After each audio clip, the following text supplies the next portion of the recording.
बस समझ रहे ना, जैसे ज्यादा नहीं, जैसे भगवान के पास रहने दो सब एक, भगवान के पास जैसे हम आप फूल चढ़ाते हैं, फूल क्यों चढ़ाते हैं कभी सोचा है हमने? आपने फूल कितने दिन पहले का तोड़ा हुआ है ये हम आप नहीं जानते, लेकिन अगर माली से या दुकान से फूल आज खरीद करके ले आ रहे हैं तो हमको आपको ये समझ में आ जाता है ये ताजा फूल ना?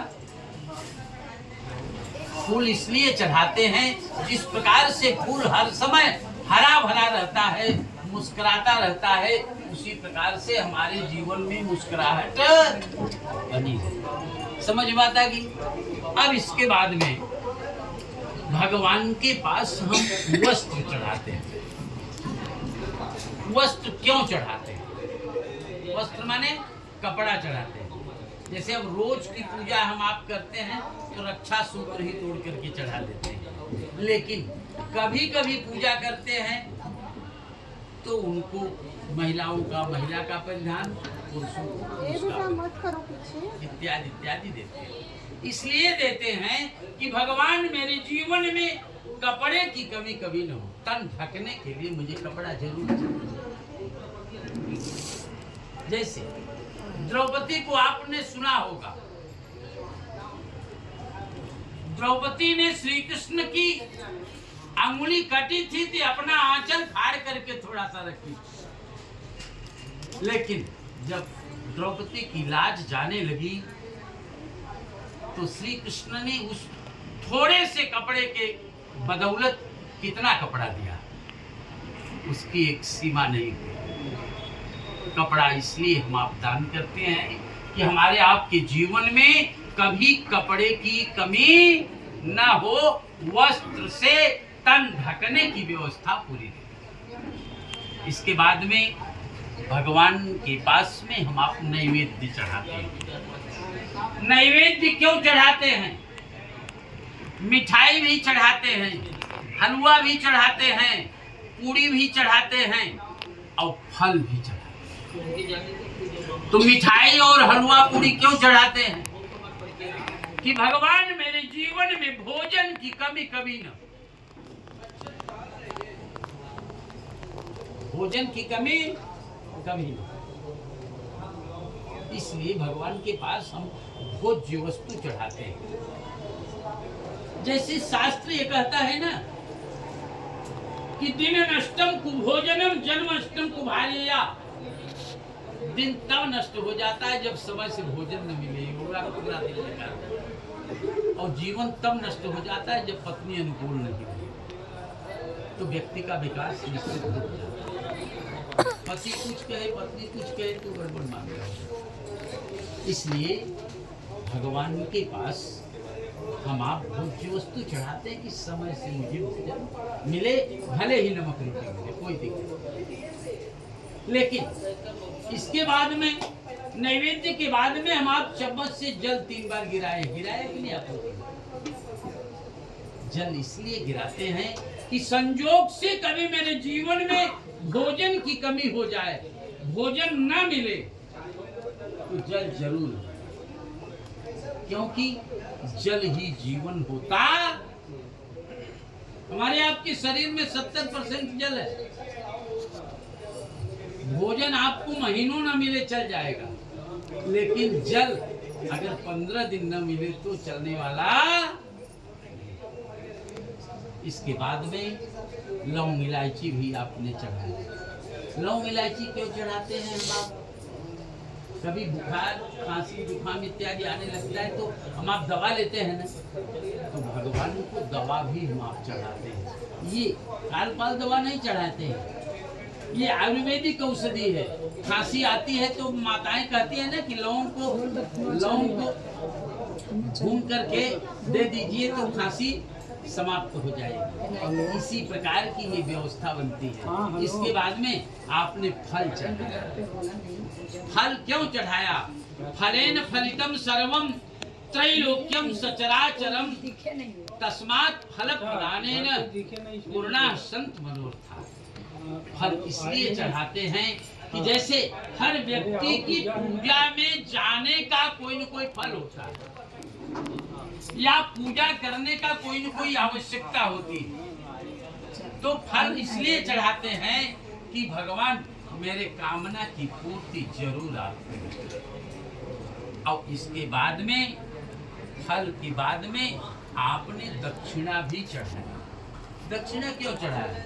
पंडित जी को आपसे जो लेना है वो कह देंगे कि हमको इतना दो, आप दो, कोई दिक्कत नहीं। लेकिन पूजा करते दरमियान जैसे दाल में नमक डालना आवश्यक होता है, और भोजन करने के बाद में कोई ज्यादा नमक खाता है तो वो कह देगा भाई हमको नमक दे दो, और कोई कम नमक खाता है अगर ज्यादा हो जाएगा तो गड़बड़ बागला हो जाता है। समझ रहे हैं? तो षोडशोपचार पूजन में दक्षिणा आवश्यक होता है, क्योंकि जैसे आप तो व्यापार से जुड़े हो ना, आपसे अगर पूछा जाएगा कि कितना महीना कमाते हो तो नहीं बता पाओगे। आपका बेटा नौकरी करता है, अगर उससे पूछोगे कि कितना पेमेंट पाता है तो तुरंत आपको बताएगा। अगर आपको तसल्ली नहीं होगी तो पेमेंट स्लिप देगा, आप जान जाओगे। दक्षिणा चढ़ाने से जो आपने भगवान से नहीं मांगा है वो भी भगवान देते हैं, इसलिए दक्षिणा चढ़ाया जाता है। क्योंकि शास्त्र ये कहता है कि हिरण्य गर्भ गर्भस्थम हेम बीजम विभावसो अनंत पुण्य फलदः अतः शांतिम प्रयच्छ। दक्षिणा इसलिए चढ़ाया जाता है कि पूजा का फल ज्यादा मिले, जो मैंने नहीं मांगा है वो भी भगवान मुझे।